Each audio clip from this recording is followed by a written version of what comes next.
We'll start the questioning with Mr. Lloyd for 6 minutes. Thank you, Mr. Chair, and I want to thank all the witnesses for being here today. I want to thank you, Dr. Friedel, and Mr. Wesley, particularly for your testimony, and I agree.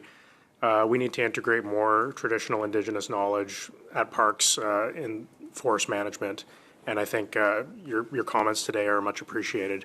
But I will go into my questioning. I'll start with Mr. Mulligan here. You spoke about Parks Canada and the government having a flawed approach to forest management. Could you share a bit of what that flawed approach looks like? Yes, thank you, MP Lloyd. I mean, I think that one of the major flaws in the approach is that it assumes that forest disturbance, industrial forest disturbance, is automatically negative, and that forests ought to be left kind of to their natural devices, even if they are very much at risk of fire. And I think that sadly we saw that's exactly what happened in Jasper, and that yes, forests which are in a completely natural state have many benefits, but when you have that type of forest around communities, it's inherently dangerous. And many folks, I think, have spoken about that risk for years on end, and unfortunately it was realized. Had witnesses in the past and ministers of this government talk about ecological integrity being their #1 priority. Being experts in sustainability and forest management, is it a natural part of the ecology of forests that they be maintained as old growth forests and have fire suppressed for decades and decades? Boreal forests, our forests are fire driven, and we know that. Fire is certainly a beneficial thing on the landscape, but when you have these large, naturally intense fires in forests that are simply left, it's quite dangerous. And so we think that sustainable harvesting and management is a much safer alternative to these large fires. It's not a panacea, it's one tool in the toolkit, but given the direness of the situation that we're facing, it's important not to exclude that tool. Thank you.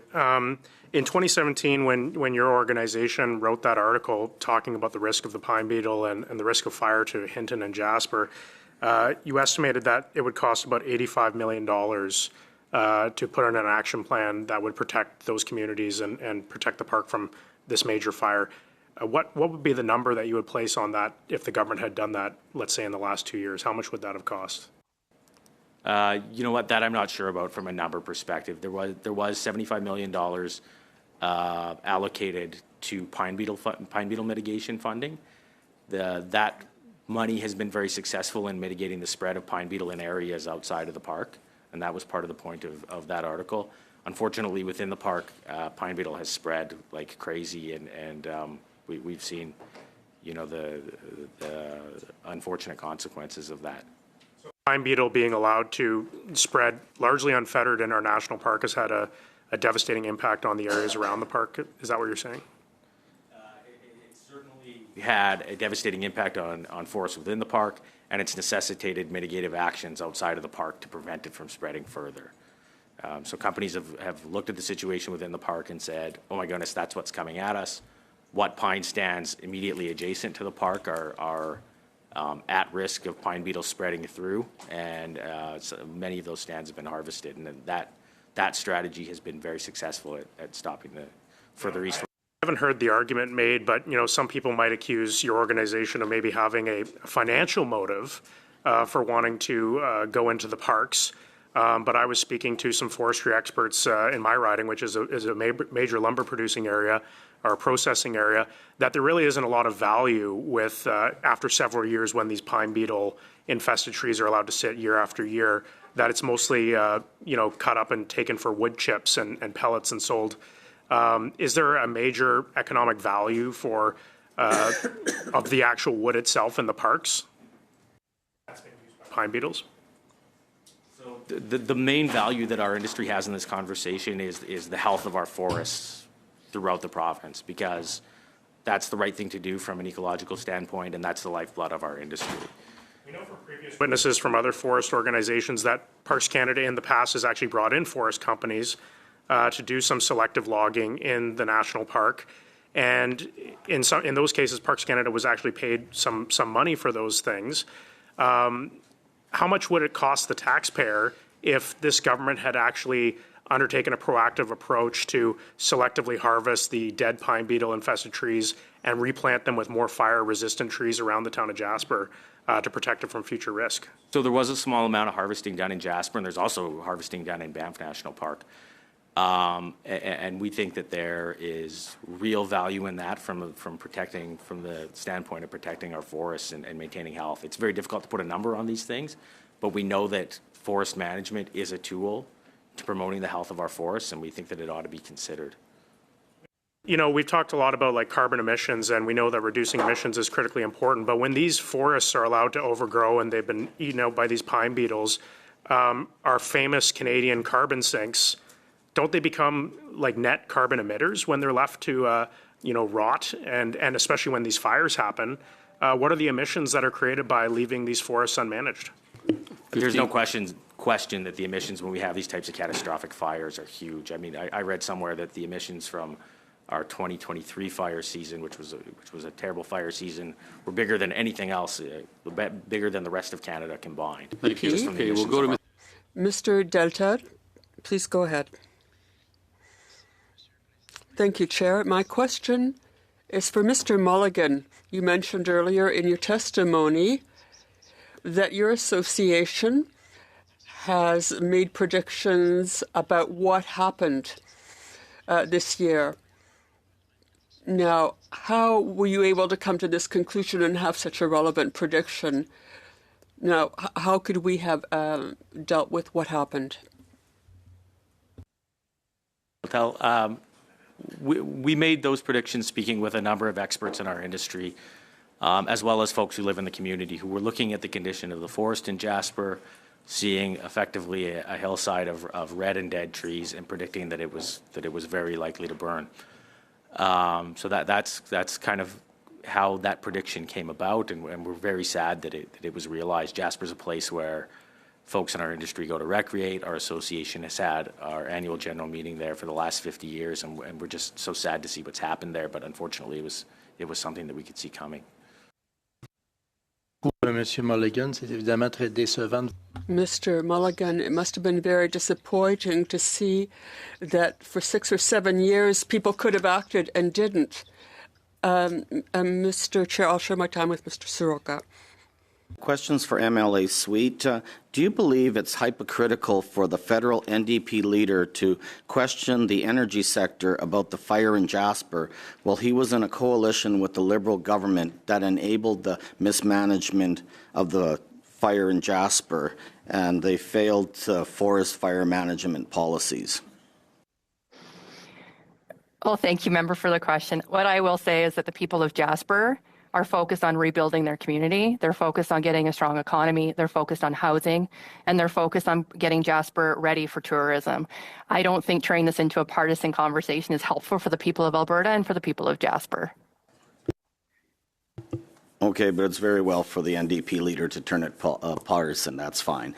My next question then will be for Brock Mulligan. You know, with your organization, you've talked about how the fire was eventually going to happen if it wasn't proper mitigation. What are some of the issues that you could have dealt with or your organization could have dealt with to make sure that the fire in Jasper did not burn the town? Well, I think that we advocated for a more comprehensive forest management strategy within the park that would have looked at a variety of different tools, prescriptive burning, incorporation of knowledge from Indigenous communities, perhaps more harvesting, and so those were the kind of things that we looked at. And I think that the second point is that we see other areas in Alberta, particularly within some of those caribou zones, where we now have these older forests that are posing similar risks to what we saw in Jasper, and some action needs to be taken to address those, or we're going to relive this scenario over and again. Merci. Thank you. Merci. Mr. Soroka, for 3 minutes. Okay. Thank you, Mr. Chair. My first question will go to Ms. Friedel. You had mentioned that there wasn't a proper fire guard put around Jasper, the town site itself. Through traditional knowledge and use, what would you have done or your organization have recommended to have done to protect the town of Jasper? Yeah, thank you, Mr. Soroka, for the question. I think Indigenous peoples, as part of the forum, recognized that the prescribed burning wasn't happening quickly enough. As I said, I think it's, there's tensions between actually doing what needs to be done and, disappointing visitors to the park. So I think, even today, if you look at the west side of Jasper, which didn't burn, I mean, that is still a high-risk situation there, and something will need to be done.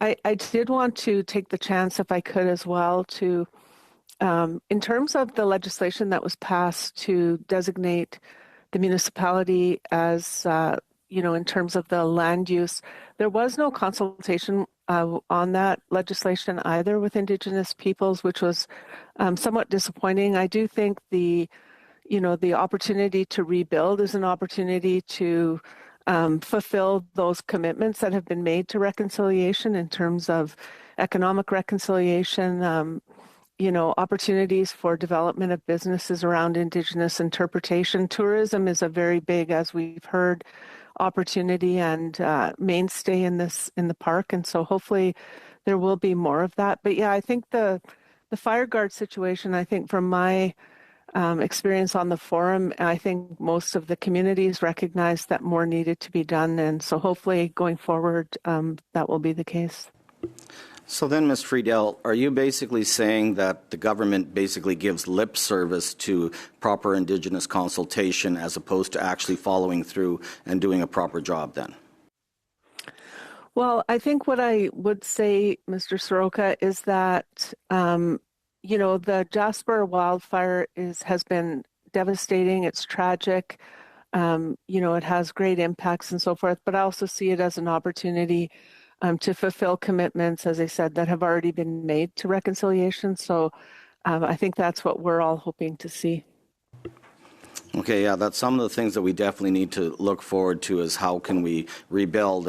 I'll go back to Mr. Mulligan. You had, one of the things that Ms. Friedel just brought up, the west side of Jasper potentially still can burn. What kind of options do we have to do proper forest management there to make sure that Jasper does not see another forest fire coming from the northwest? Yeah, so I think all the stakeholders need to be brought together immediately, and it's good that we're having these types of conversations, to have a conversation about how we can develop a very progressive forest management plan and look at all the tools in the toolbox to manage it, because if we assume that just leaving things as they are is going to be a viable approach going forward, I think that we risk, reliving exactly what we've seen. Thank you. Questions? Mr. Mazier, you have 6 minutes. Thank you, Chair. Thank you for the witnesses today and some great testimony here. Mr. Iglinski, since the Jasper wildfire investigation began, we've learned that Parks Canada officials were discussing cancelling prescribed burns. A senior official at Parks Canada wrote in an email months before the Jasper wildfires, and I quote, "At what point do we make the organizational decision to cancel prescribed burns in Western Canada?" Did Parks Canada complete all the prescribed burns in Jasper that they said they would? To my knowledge, no. We had many discussions with staff from the parks. They would tell us that they were going to do a burn in the fall, going to do a burn in the springs, and those never happened. In our pine beetle task force that we had set up with Parks Canada, the industry of the area, with the town of Hinton, town of Edson, Yellowhead County, there was always going to do, but nothing happened. Okay, thank you. Mr. Glinski again. I've obtained some very damning allegation from you. In 2016, you stated, and I quote, "Government employees have been told they cannot talk to the local officials about the mountain pine beetle issue." You then stated the Liberal government was muzzling scientists at Parks Canada. Are you aware of any Parks Canada employees who have been reprimanded or placed under a gag order for voicing their concern with this Liberal government's mismanagement of Jasper National Park? Yes, I am aware of one individual, one of the scientists working in the park, being terminated for comments that he made against management or management levels. I did not speak to that gentleman personally. He did not want to speak to me, but messages were relayed by fellow workers of his to me to take some action. And so I thought it was deemed necessary to bring it up in the House. This he was terminated? My understanding, he was terminated. Oh, well. Do you believe that people are afraid to speak out against Parks Canada because they may be punished? That has always been it's always been a problem. And I won't even say it's Parks Canada. I was a RCMP officer for 35 years, working in a federal government environment. You don't speak out against management, even though you may disagree. And that was there in the parks. I had a good working relationship with the wardens and the people working in the park, as I did with our federal jail in our area. I think they trusted me because of my background, but there was discontention. There was two sides to the park, ecological side and a practical side, and there was controversies within the organization. People were afraid to talk, and I did have conversations, but those were private conversations, and I have to protect individuals. Thank you. Minister Guilbeault, this is again for you, Mr. Uginski. Mr. Guilbeault and his Parks Canada officials told the Jasper wildfire investigation that everything that could have been done to protect Jasper was done. Is this statement true? I do not believe so. There was a lot more that could have been done. Part of it came out in evidence today, like proper culling of trees around the community, further fire barriers, I think a heavier aspect on sprinkling in the area.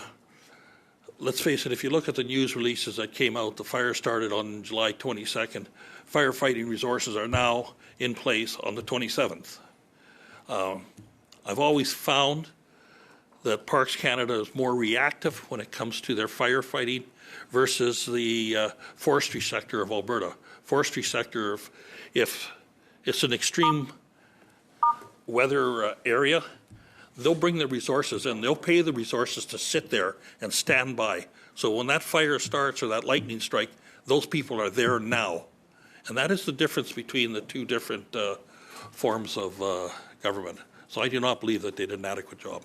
Must be pretty frustrating, like you've been working at this when you're a sitting MP and trying to get the attention of this government to do something, to act.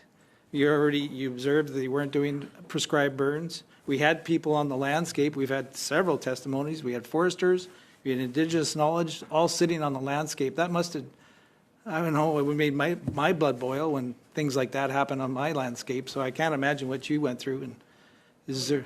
You're absolutely correct. I was passing the message on of the residents of Jasper, the employees of Jasper Park, the industry in my area, the communities of Hinton. Hinton was as terrified as Jasper was because they're just up the road.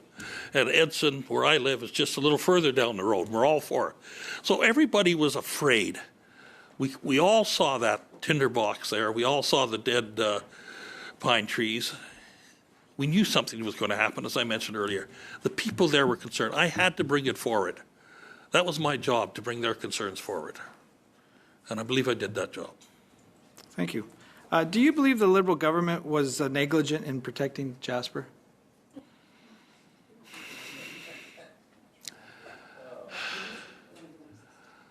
I believe Parks Canada could have done more, and we can't control who starts the fire. We know 99% of the time it's lightning, and it happens. Could more have been done? I believe more could have been done. Round. Okay, we'll go to Mr. Lloyd. Thank you. A famous German chancellor out of Bismarck said, laws are like sausages, it's better not to see them made, and politics is not for the squeamish. And we are here to ask uncomfortable questions because we need to get the uncomfortable answers. And the fact is, at the very beginning of this study, when we had Minister Guilbeault, parks officials, we had other Minister Sajjan was here, they made claims that everything that could be done had been done. They made claims that no stone had been left unturned in the preparations to prepare Jasper for the fire.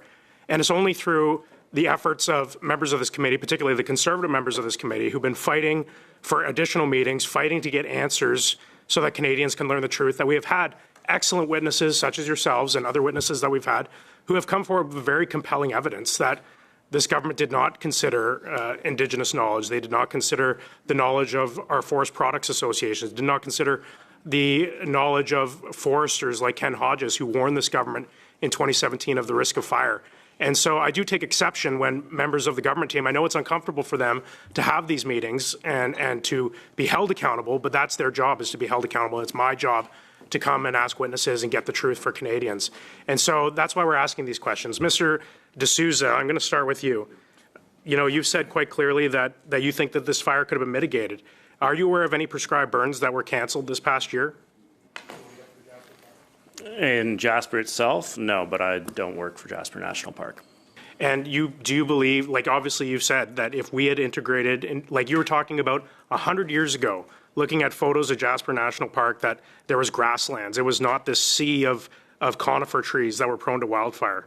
Do you think that if better forest management, including the Indigenous perspective that you spoke about, could have prevented these fires from happening in Jasper, or at least as intensely as they did?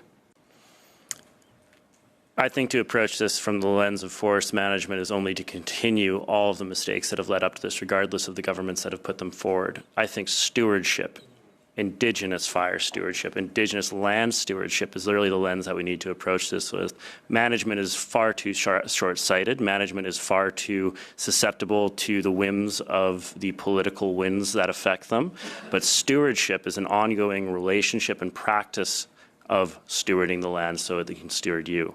I think getting to that place in this country through conversations like this is inspiring. You know, one of the things that you did say really struck out to me is that you were sickened that, you know, we're not really talking about Lytton or Enterprise in Northwest Territories that was devastated in 2023, or Fort McMurray or Slave Lake. And the reason we're talking about this is because it did happen in a national park, which is under federal jurisdiction. But I think you're absolutely right. These discussions about protecting our communities from fire are very important. Do you think that it's a discussion that we just need to wrap up? Yeah, unfortunately, we won't have time for the answer.